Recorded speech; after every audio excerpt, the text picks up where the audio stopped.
And I just had this weightless feeling. The biggest barrel in my life for sure. Second wave, it's huge, it's massive.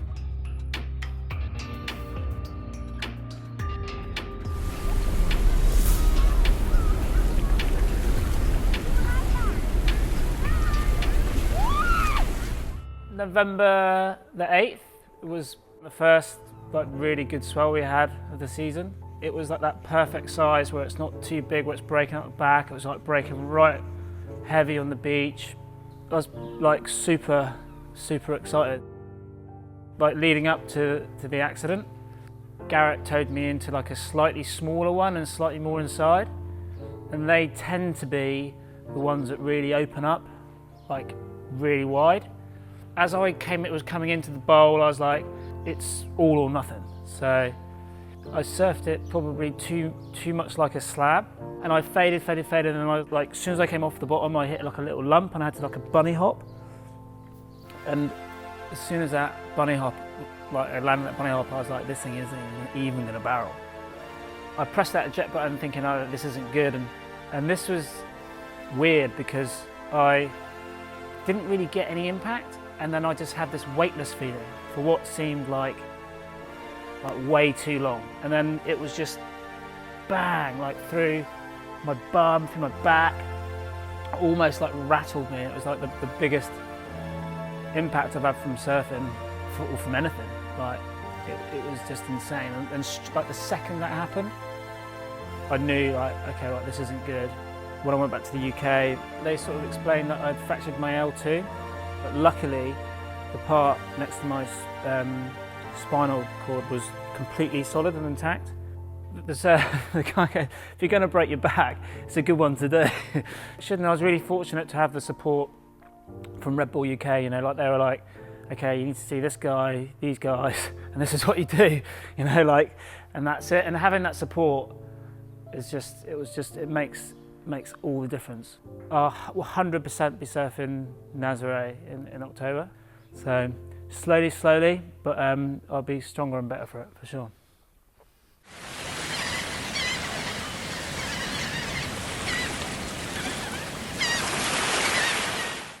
The waves was massive and giant like Nazaré always have.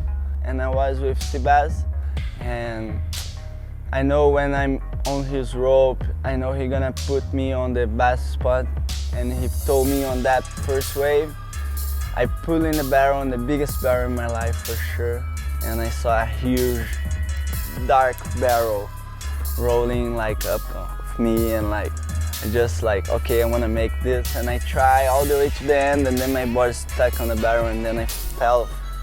But I did the line, and that's what I wanna do here. And then after, I just thinking about that line, and he said, I'm gonna tow you in the same wave.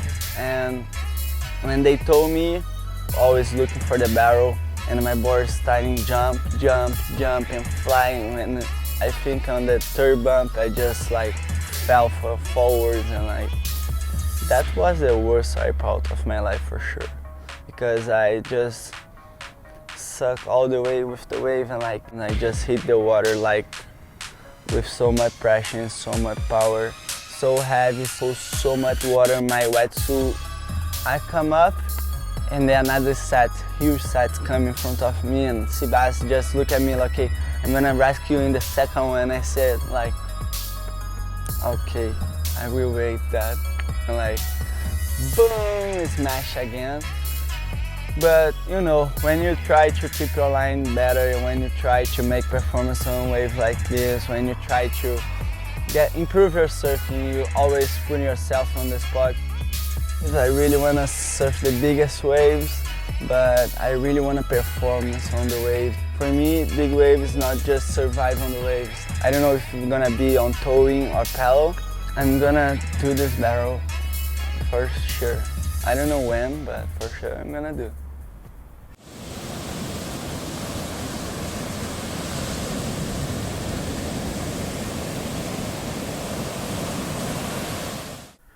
In 7 years, tracking that we've been like tracking all the swells, and with that size 6.4, 20 seconds, it was Yeah, the one. Our strategy it was like, oh, okay, let's start to feel it, the vibe of the ocean, and feel how we were like reacting to those gnarly conditions. At one point, like after almost 4 hours, we were getting used to that. You spend so many sessions in those conditions that your mind starts to get like kind of used to that. So it's big, okay, but it's normal. And that day, it felt like the first days in Nazaré, like it was feeling like it was big, you know, it was big again. In the end of the day, actually, the waves got like I never saw before. And then Jesus just told us, hey, just saw a wave breaking like on the Big Mama like area.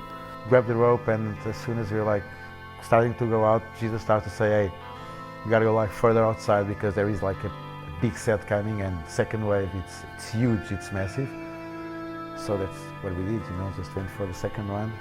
And as soon as I let the rope, I just fade. I start fading to the pocket. It was not a pocket, I don't know what was that, man. That thing building, it was so like stiff and kind of powerful, and just like going up, and you know, it was so massive that I went straight, and it was like kind of an endless ride because everything was moving so fast.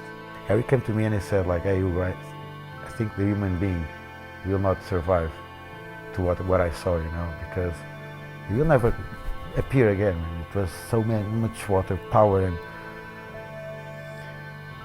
yeah, I think I did the right thing. I surfed it, and I'm alive to talk about it, and you know, to keep going. And yeah, but it was a magic ride, and yeah, I was kind of blessed by nature.